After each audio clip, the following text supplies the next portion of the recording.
Hello. I wanted to go over intuition in your tarot reading and how I think it's a good way to look at it or approach it. And I think it would be helpful to have some type of a plan with that as you're going through it. And what I do with things I think it's important to have good positions as far as meaning goes. I took my Celtic Cross when I first started reading professionally. I knew I wasn't going to use a traditional Celtic cross as far as the meanings go. They were too confusing and vague. And I wanted to get more right to the point with things and have a direct focus on what we're trying to do, whatever that happens to be. So I changed my position meanings to things that I thought would be more helpful in our professional reading. And it worked out very well. And I still use pretty much the same approach with those position meanings today. And that's in my books, and it worked out very well. So I could tell you it does work very well, my cross. What I think is important to look at is, I think when you're first doing a reading, I think there's some certain things you should keep in mind. I think it's a good idea to look at the reading first I like to use left and right brain, I've been talking about lately. First, look at it from a left brain's perspective. Your logic, and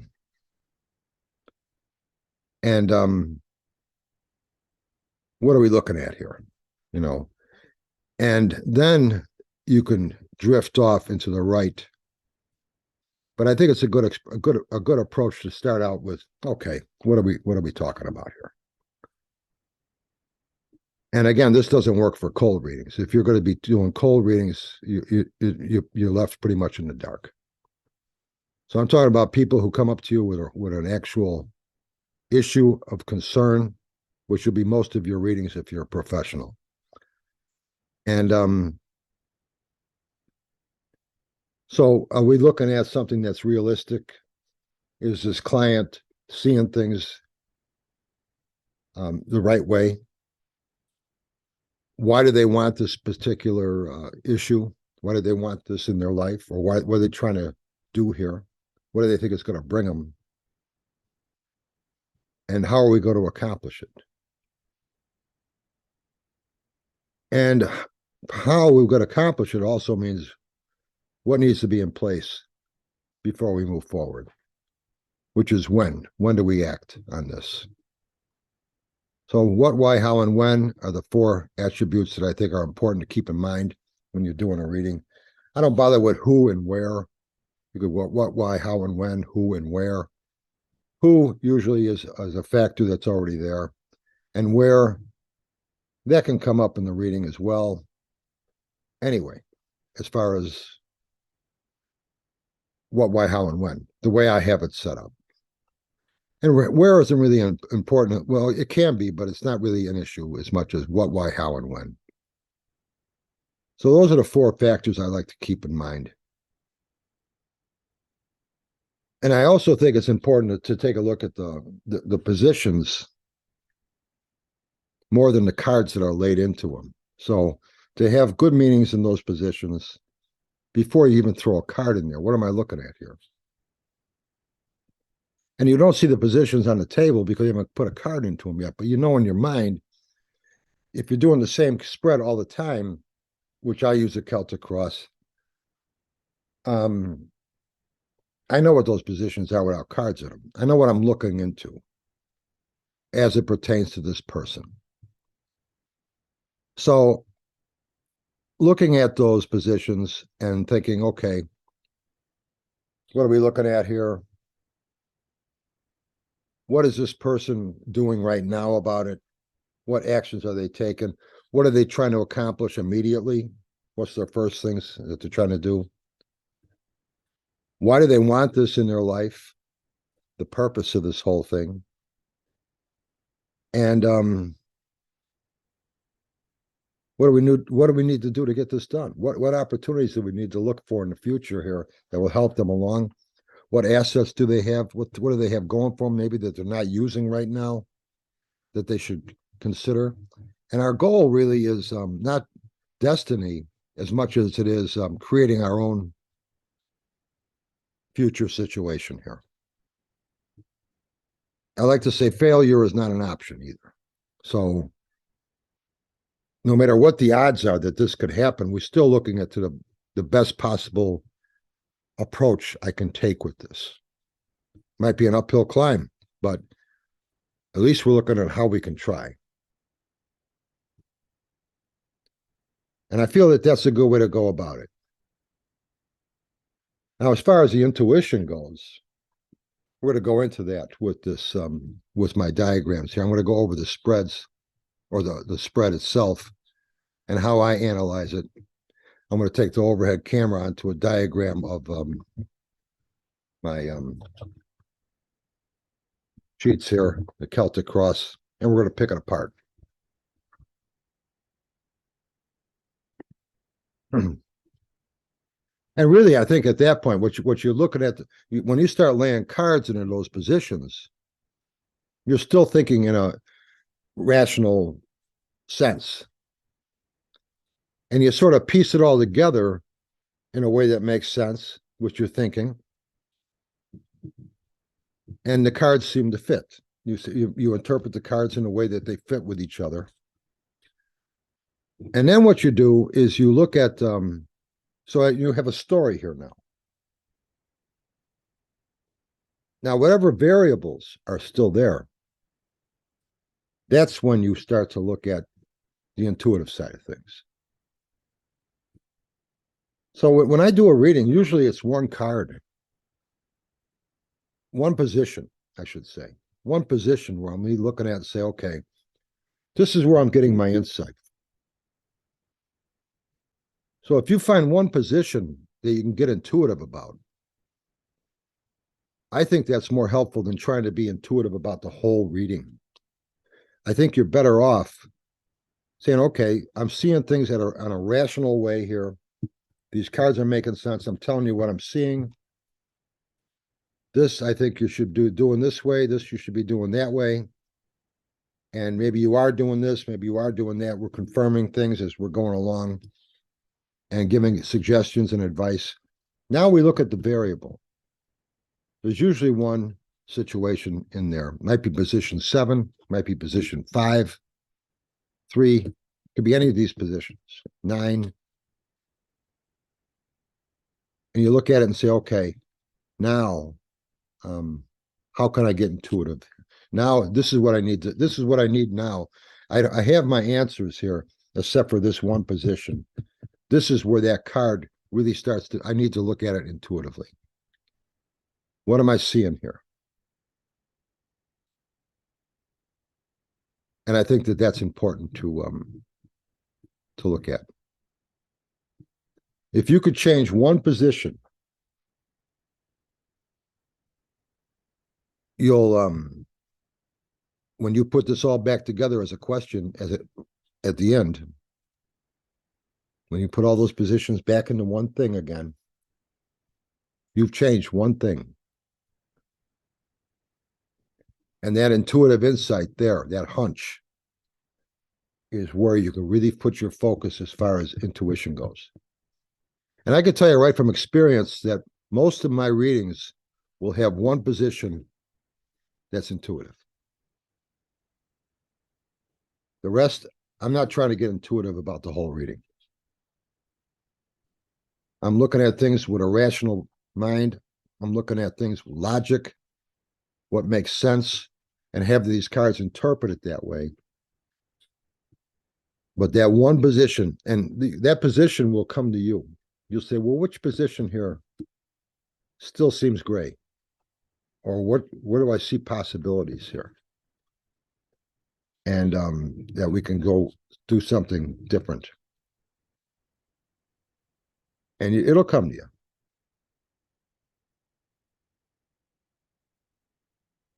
And I think that's a good approach. So you got, I don't care what the spread is, really. I use the Celtic Cross. It's a good spread. There's other spreads out there that'll work just as well. I've even made a couple spreads here for the 4 keys, the 3 points. And those are good. Those have some unique abilities to them because of it. I look at them as 3-dimensional spreads. But you could do good pro readings just doing a Celtic Cross. Actually, I think you could do good pro readings just doing a series of 3-card spreads. It's whatever you like, really. Whatever you like to do. I met one reader once uses 1 card. I'm going to read another card, talk to you. Another card. But he doesn't throw them out in the spread. Whatever you like. But what I do suggest you doing is whatever you're using, use just that. I mean, I use the Celtic Cross, but I also use the 3-card spread. And but for the most part, it's a cross. And I just think it's good to have a spread that you know so well, you can just see it in your mind without cards laid into it. So no matter what the question happens to be, I know what issues I'm looking into, what factors I'm looking into, and I'm going to figure out how those factors are going to pertain to this question.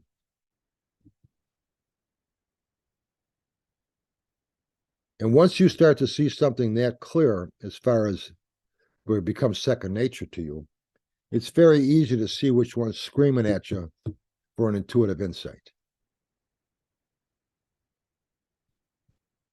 Now, intuition's funny because you can't force it. If you do that, you're just thinking, and that's your left brain. Or you're guessing, still left brain. You have to be able to get to a point where you know how to allow it to come to you and which position that would be. So we're going to break apart my cross and show you the possibilities of how intuition could be used with 1 card.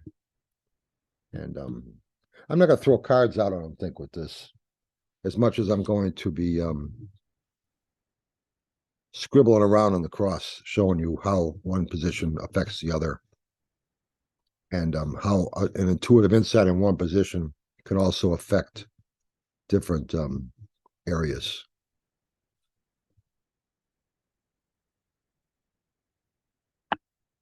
So we'll get started.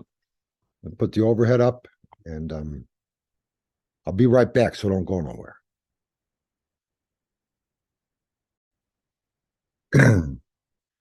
As you can see here, this is my overhead. Very expensive equipment here. Precise. And I move the cord out of the way too when I'm doing it. So, but yeah, this is what I do to look down here. I got that. Nice, huh? Works. Little behind the scenes stuff. So what I have here are some scratch sheets. You can get these out, by the way, on my website, tarotmaps.com. If you go to the downloads page in the menu, one of them is my Celtic Cross. It's not printed in black, it's printed ghosted a little bit in gray, so you can write over it and see it. And these come in handy if you want to write the a reading down. You want to record it. You could record the date on there, the person's name, and then you have it. And you can put the names of the cards in each one of these and file them away. So if I had Mary here for today, I could put the issue down over here, and just like my log books. So I have a logbook out there too, does the same thing. Same diagram on that logbook. Anyway, I'm going to number these just so we know what I'm talking about here.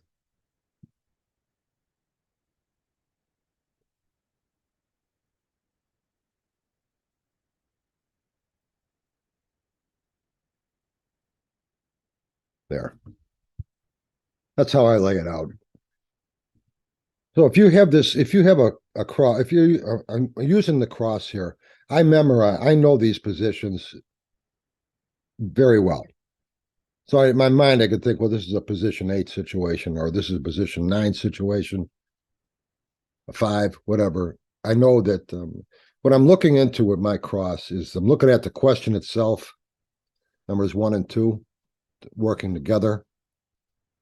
And I'm also looking at 7, how the client is seeing their own question. So these two here work real well. These 3 here work real well together. And I really look at those 3 situations first, because I want to know the question itself, and I want to know how the client's seeing it. You tell me the situation, I have to look at it outside of the client's viewpoint, and then I can look at the client's situation, how they feel about this. So I feel that's almost like a 3-card spread there. There's a series of 3-card spreads, the way I like to do it. The next thing I like to look into is position 3 and 4. And that's usually in a situation where it's a new idea, or it's a situation that this person's been presented with in some way. Could be good news, could be bad news. Usually there's initial reactions, initial response, and immediate goals are all of a sudden wanted to be accomplished here with number 4. So what the client's planning on doing, what they want to accomplish here immediately first is the next 2 things I look into, 3 and 4. What they're doing, how they're reacting to it, and what they want to get accomplished first, what they're trying to accomplish here. What's their priorities in 4, 3 and 4. This allows me to also look into 9, which is the purpose of this. So this is the big picture here. Big picture. What's the purpose of this over here? So 3, 4, and 9 are like another 3-card spread. And I look at that as why. What do you think you're going to get from this? Why are you going through that? Why are you making this arrangements? Why you want this immediate taken care of? Why you want these priorities, and why you want this? What do you think it's going to bring you? And then we have 5, 6, and 10. The third 3-card spread. So 5 is an asset, something the client's got going for him over here. An asset. And then we have an opportunity over here. Opportunity. In 6. And then we have fine-tuning things with a final outcome, or whatever you want to call it, in the 10 position, or where you think we'll end up here. How you think this is going to lead out to what here in 10. So 5, 6, and 10 is how we're going to do this. So 1, 2, and 7 is a look at the question itself. What are we looking at here? 3, 4, and 9 is why do you want this in your life?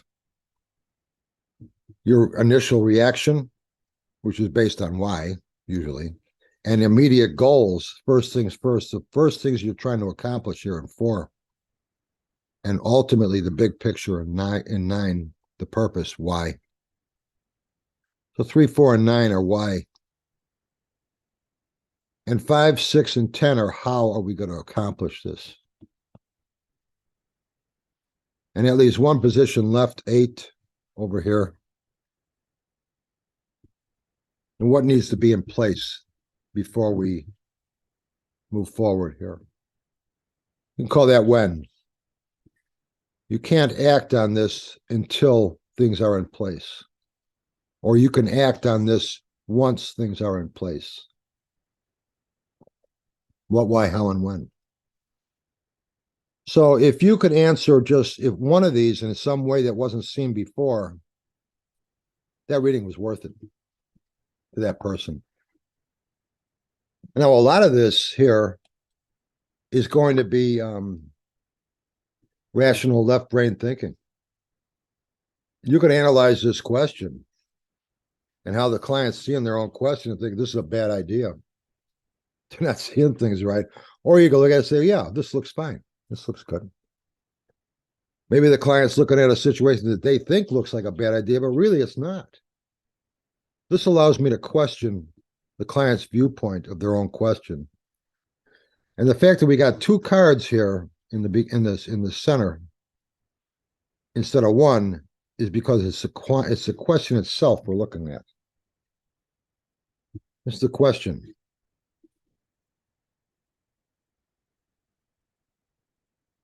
At 7. What are we looking at? 1, 2, and 7.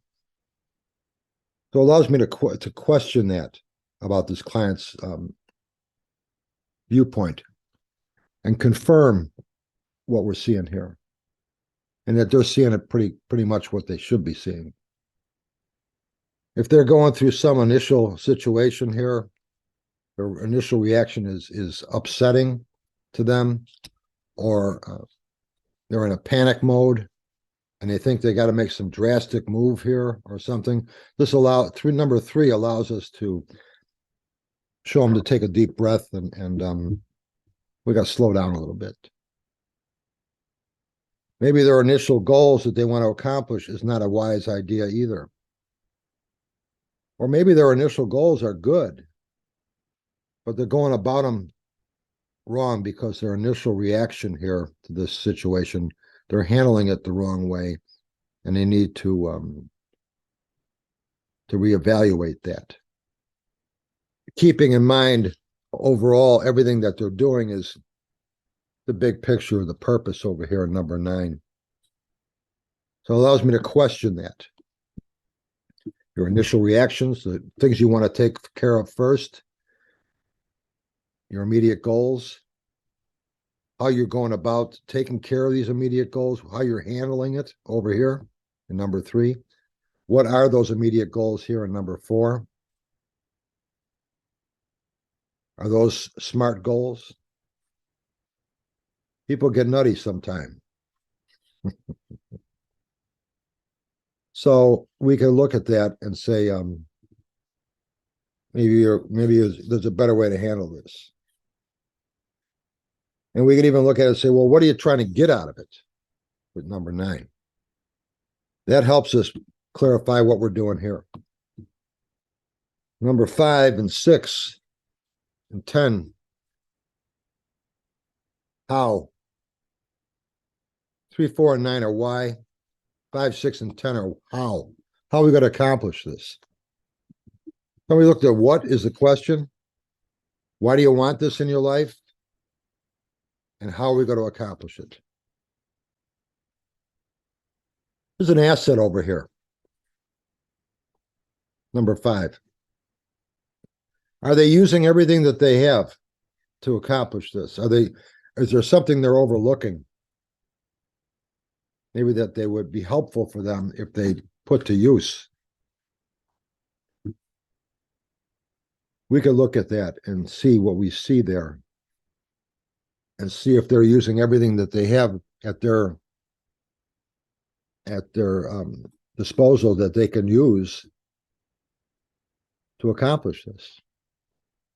6 is an opportunity. So this opportunity situation, this could be something that's that's known. This could be a meeting that's coming up or something scheduled, some event.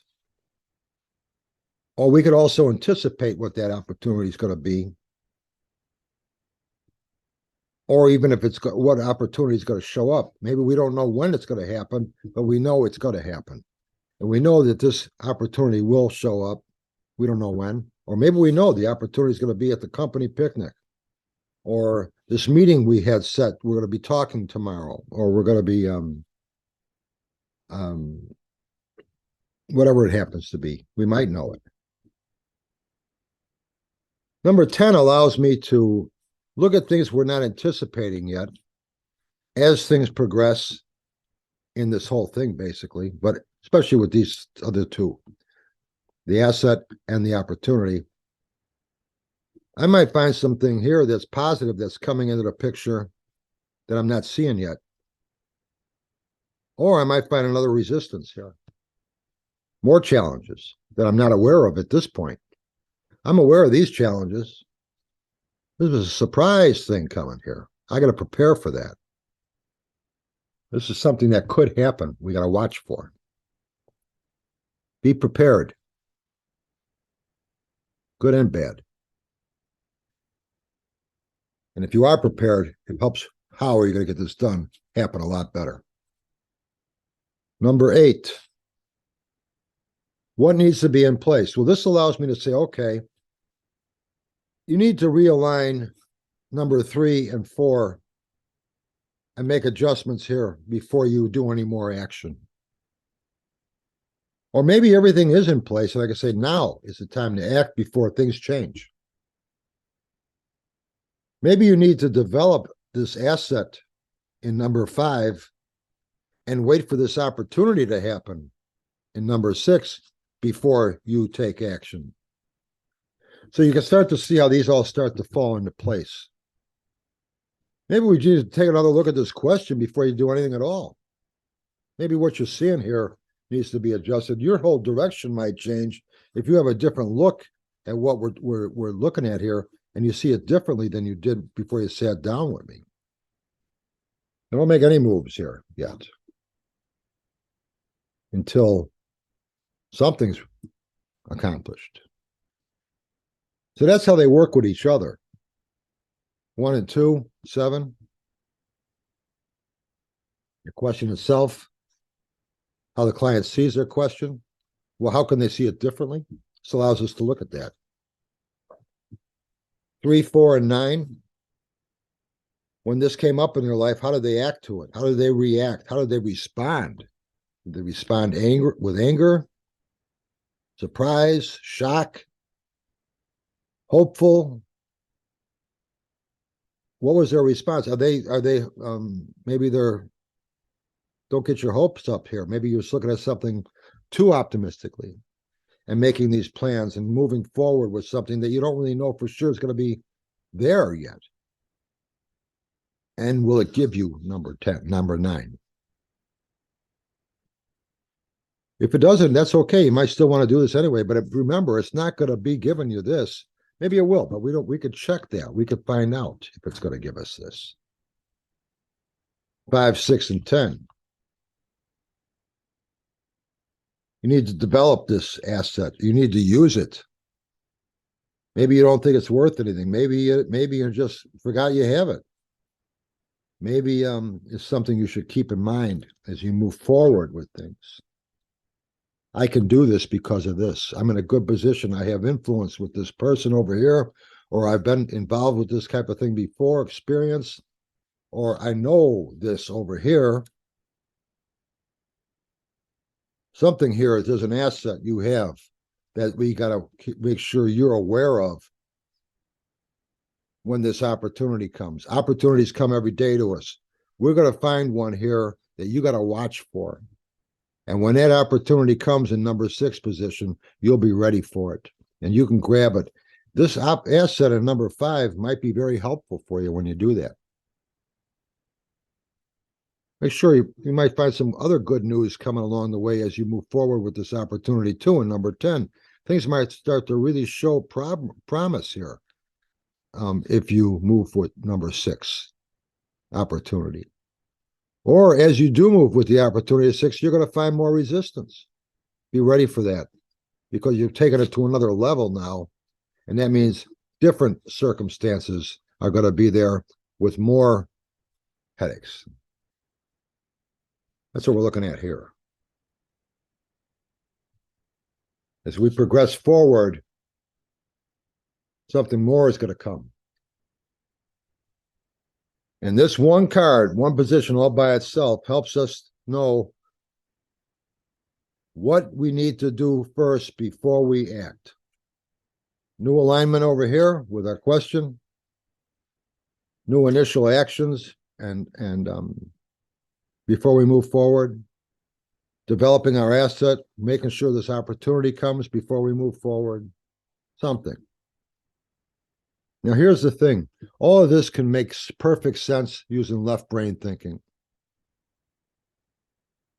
But when you have a variable and we don't have all the answers to, maybe the opportunity, that one position is now going to be where we need our intuition. These other cards, we could be read to fit into each other. They could be read to pertain to your particular situation. We want to look at one position to be intuitive with. And I know as an experienced reader, you will find it's always that one position that's where your intuition's really going there. It's screaming at you. I see something, I see this over here, or I see this down here. I see this being I see this something here that you need to watch for. This is going to come. As you move forward, be prepared for this. There's going to be something that's going to be your intuition. You find one thing to be intuitive on, and you could use the rest as strictly common sense, left brain thinking. That allows you to focus on one particular card, one particular scenario about your question that I want to get intuitive about and get a hunch on. Get a hunch or a feeling on, whatever you want to call it. Now, if you're looking into intuition, you can't search for that intentionally. But as I look through this thing, as I look at this rationally, left brain thinking, and then I interpret cards to it to make sense to the situation and blend it in somehow into this person's reading to fit them, that's when I'm opening up this intuitive side. And that's when it allows one particular card to really come out at me. And after a while, you'll start to see that comes easily to you. So instead of looking at this and saying, I have to be intuitive about all these positions. No, you don't. Just one. Any one of these. And if you are, it could change everything. It could change the whole thing. Because when I change one thing and I put it all back together into one combined situation again, that one thing was changed, it changes everything. All I need to do is just change one or find something new about one position. And it changes the whole thing. It could be the person is acting now. And no, you need to stop. Make sure you take care of this before you act, because you're going to fail if you don't. That's one position. Yeah, you're on the right track with everything. Stop what you're doing. Make sure you got this developed and ready to go before you act. Or wait for this to come before you act. Or wait for this to come. Then you act. Fine-tune my purpose before I act. Fine-tune my immediate actions before I act. If I'm acting in the wrong direction, it's not going to do me any good.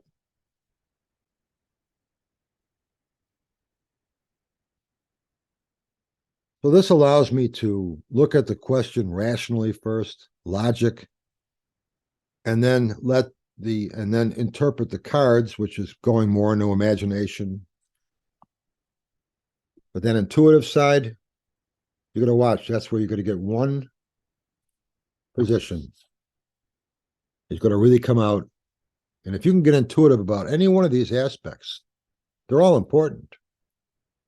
Get intuitive about any one of these, one aspect.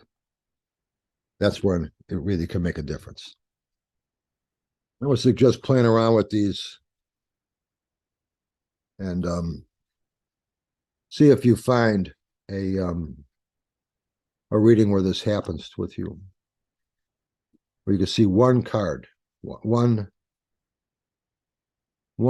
position is really screaming at you. Don't think I got to have that happen in all these positions. You don't. Just one. Any one of these. Okay, I'm back in frontal mode now. I'm going to carefully take this out.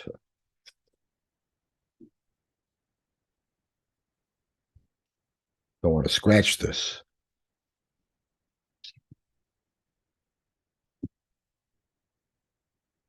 There. Well, anyway, it doesn't matter how many books you read on tarot cards. It doesn't matter how many meanings you memorize.